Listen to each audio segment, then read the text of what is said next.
Hello guys, তোমাদের সবাইকে সুনিরিউজ ওয়ার্ল্ডে স্বাগত জানাই। আমি সুনিরিউজ ওয়ার্ল্ডের সুনেত্রা। চলে এসেছি নতুন আরেকটি ব্লগ নিয়ে। থাম্বনেইল দেখে তো বুঝতেই পেরে গিয়েছো যে আজকের ব্লগটা কী নিয়ে। হ্যাঁ, আমার বাড়িতে কিভাবে আমরা জন্মাষ্টমী পালন করলাম এই বছরে, মানে 2024-এ, সেটাই তোমাদের সাথে শেয়ার করছি। জন্মাষ্টমীর অনেক শুভেচ্ছা। এই দেখো, এই হচ্ছে আমার গোপু সোনার এবারকারের জন্মদিনের জামা। আমার বর পছন্দ করে এনেছে, খুব সুন্দর হয়েছে। এটা হচ্ছে ঠাকুরের মুকুট, দুটো মুকুট রয়েছে দেখো, এই একটা, হাতের চুড়ি, গলার মালা, সব ম্যাচিং। আর এই হচ্ছেন তিনি। মা সকালে পুজো করে গেছে, একদম মহারাজের মতো লাগছে না? কি সুন্দর লাগছে। আর সব আমার গাছের ফুল দিয়ে পুজো হয়েছে। এই দেখো, হ্যাপি বার্থডে গোপু সোনা।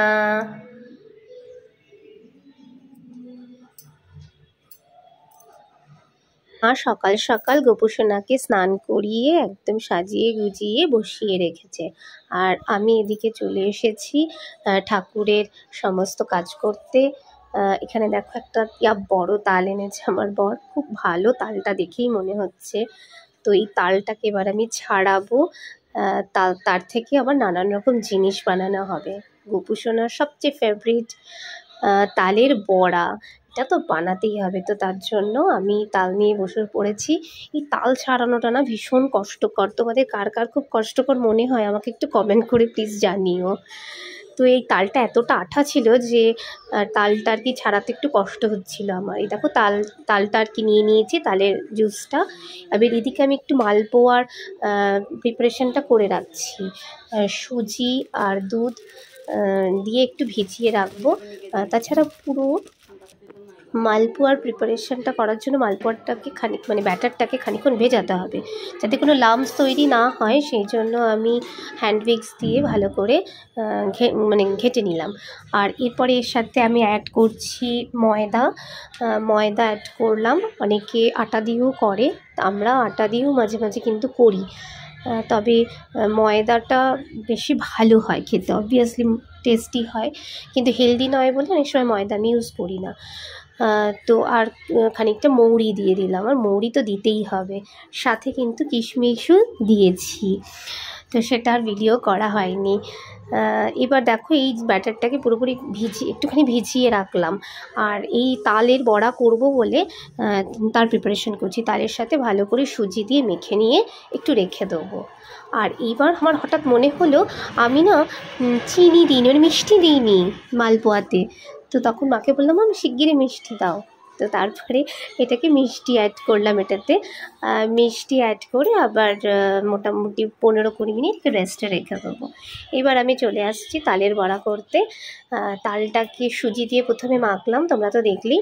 আর আমরা তালের বড়াতে কিন্তু 2 বা 3টে কলা ইউজ করি। যে পরিমাণ তাল হবে সেই অনুযায়ী একটাও ইউজ করা যায়। অনেকে কিন্তু তালের বড়াতে কলা ইউজ করে না, বাট আমরা কিন্তু করি।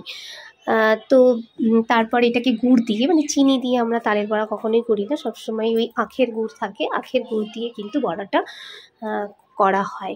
তো খুব ভালো টেস্ট হয়। আর এটার সাথে কিন্তু এবার আমি আটা মেশাচ্ছি। এখানে কিন্তু কোনো রকম আমি ময়দা মেশাবো না। অনেকটা পরিমাণ আটা, অনেকটা পরিমাণ না, যে পরিমাণ আমার প্রয়োজন আর কি সেই পরিমাণ আমি আটা এর মধ্যে মিশিয়ে নিলাম। এটা মাখতে মাখতেই আমি দেখো দিয়ে দিয়েছি অন্য একটা ওভেনে, মালপোয়াটা দিয়ে দিয়েছি। মালপোয়াটা মোটামুটি 20 মিনিট হয়ে গেছিলো রেস্টে থাকা, সেই জন্য মালপোয়া দিয়ে দিলাম। আর মালপোয়াগুলো কিন্তু দারুণ হয়েছে, দেখো কি সুন্দর ফুলেছে, ব্যাপক ফুলেছে, একদম লুচির মতো ফুলছে। আমার না দেখতেও কি ভালো লাগছিল যে যাক বাবা করতে পেরেছি। তবে পুরোটাই মার গাইডেন্সে থেকে করেছি। তো বেশ ফুলু মালপোয়া, দুর্দান্ত লাগে খেতে আর কি। ভীষণ ভালো হচ্ছিলো, ভালোভাবে যে করতে পারছি, সাকসেসফুল হতে পেরেছি, এটাই অনেক আনন্দের। তো একটা ওভেনে মালপোয়া ভাজছি, আবার আর একটা দিকে মা বললো অনেকটা বেলা হয়ে গেছে যেহেতু, আর একটা দিকে দিয়ে দিতে, বড়া দিয়ে দিতে, তালের বড়া। তো তারও একটা প্রিপারেশনটা কড়াই আছে। আর এদিকে দেখো মালপোয়াগুলোকে একটু টিস্যু পেপারের ওপর রেখেছি যাতে তেলটা টেনে যায়। আর এই দেখো একে একে আমি বড়াগুলো কয়েকটা ছেড়ে দিয়েছি। দেখলাম বড়া মানে বড়াটাও বেশ সুন্দর ফুলে উঠছে, বেশ ভালো লাগছে। মাকে বলছি মা দেখো কি ভালো হচ্ছে, বেশ আনন্দ হচ্ছে কিন্তু মনে মনে। আর আরও অনেক বড়া আর কি হবে মনে হচ্ছে, আর অনেকটা টাইম লাগে। সেই 10:30 11টায় বসেছি, এখন মোটামুটি 2:30 বাজে, এখনও ভেজেই চলেছি। এই দেখো এতগুলো বড়া মোটামুটি আমার ভাজা হয়ে গিয়েছে। আমার মামাম কিন্তু একটু কড়া ভাজা পছন্দ করে, আর আমরাও সেই জন্য কিছু বড়া একটু কালো হয়েছে, কারণ একটু কড়া ভাজাটা আমরা খুব ভালো খাই।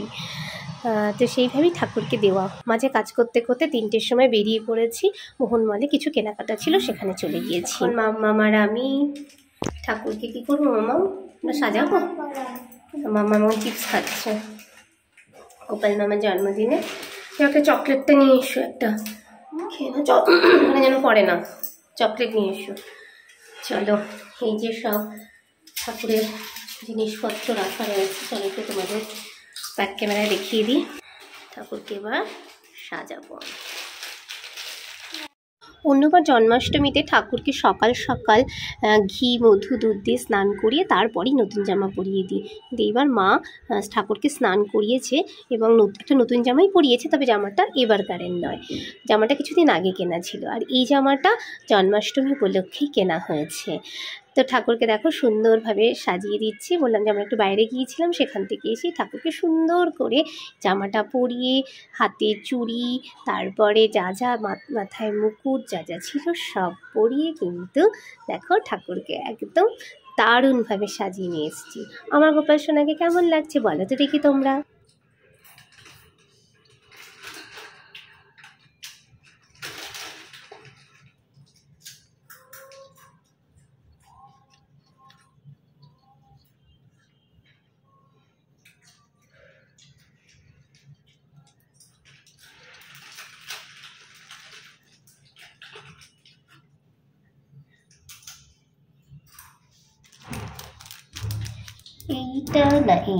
এইটা না এইটা কোন মুকুটটা পরাবো? তো মাম্মাম বললো এইটা পরাতে, এটাই পরিয়ে দেখি।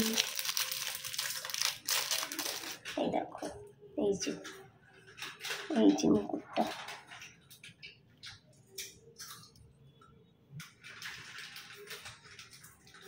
ভালো লাগছে? এটাই ভালো লাগছে। এইটাও একটা আছে, এটাই ভালো লাগছে। মাম্মাম বলছে এটাই ভালো লাগছে, তাহলে আমরা আজকে এটাই পড়াই। দেখো দেখো দেখো দেখো আমাকে কেমন লাগছে, জিজ্ঞেস করো আমাকে কেমন লাগছে, জিজ্ঞেস করো তুমি।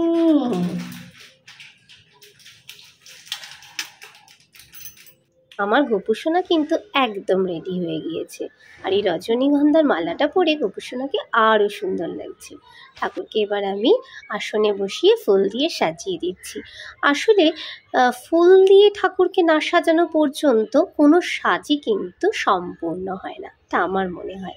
তো এই যে ফুলগুলো দেখছো সবই আমার গাছের, তবে হ্যাঁ গাঁদাগুলো নয়, গাঁদা আর গাঁদার মালা কিনে আনা। আর আমার চক্ষু দাদাকেও কিন্তু একটা সুন্দর মালা পরিয়ে দিয়েছি, আর মা লক্ষ্মীকে পুরো সিংহাসনটায় এবার ফুল দিয়েই সাজিয়েছি, অন্য কিছু দিয়ে আর সাজাতে মন চাইলো না। আমাদের পুজো শুরু হয়ে গিয়েছে, দেখো এখানে মাম্মাম কাঁস বাজাচ্ছে। আর আমাদের বাড়িতে ঠাকুর মশাই দিয়ে আর কি জন্মাষ্টমী পুজো হয় না, আমার মাই করেন, প্রত্যেক বছর মা করে। মা আমাকে এবার বলছিল, বাট আমি সব কিছু জানি না বলে মাকে বললাম না তুমিই করো, তুমি করে এসছো তুমিই করো। তো মাম্মাম এখানে কাঁস বাজাচ্ছিল, আমি শঙ্খ বাজাচ্ছিলাম। মা এখানে শ্রীকৃষ্ণের অষ্টোত্তর শতনাম পড়ছে। এই কৃষ্ণের শতনাম পড়তে না আমারও ভীষণ ভালো লাগে। যখন আমার মাম্মাম হবে ওই সময়তে আমি রোজ পড়তাম, এখন মাঝে মাঝে পড়ি। তো তোমাদের কৃষ্ণের অষ্টোত্তর শতনাম পড়তে কাদের কাদের ভালো লাগে প্লিজ কমেন্ট করে যান। বশিষ্ঠ রাখিল নাম মণি মনোহর, ঈশা বসু নাম রাখে নবজগধর, সর্বত্তক নাম রাখে নাম গোবর্ধনধারী, প্রাণপতি নাম রাখে। আজকে জন্মাষ্টমীর দিন সত্যি আমাদের এই দিনটাতে আমরা খুব একটু বড় করেই পালন করি প্রত্যেক বছর, কিন্তু এইবার সেইভাবে কাউকে বলা হয়নি, খুব বড় করে করাও হয়নি, কারণ মানে স্কুল এটা সেটা যাই হোক অনেক রকম ইয়ে থাকার জন্য ঠাকুরকে ছোট করেই দেওয়া হয়েছে। তোমরা তো দেখলে, কাউকেই বলা হয়নি এবার। তো আজকের সারা দিন আজকে মার আমি ঠাকুরের জন্য যেটুকু পারি সব করে দিয়েছি। আর মানে প্রত্যেক বছর এই দিনটাকে স্পেশালভাবেই আমরা পালন করতে চাই। তো চলো বন্ধুরা, আজ এবার প্রসাদ খাওয়ার পালা, মানে আর আমি পাড়াতেও কিছু জনকে প্রসাদ দেব। তো আজকের ব্লগটা এই পর্যন্তই। দেখো একটু ছাদে এসেছি, ঠাকুরকে একটু সেবা করার টাইম দিচ্ছি আগে কি, সেই জন্য ছাদে এসেছি। তো আজকের ব্লগটা এই পর্যন্তই। ব্লগটা যদি ভালো লাগে অবশ্যই লাইক, শেয়ার, সাবস্ক্রাইব করো। আর যারা নতুন বন্ধু আছে তারা সাবস্ক্রাইব করে পাশে থাকা বেল আইকনটি অন করে দিও। সবাই ভালো থেকো, সুস্থ থেকো, টাটা।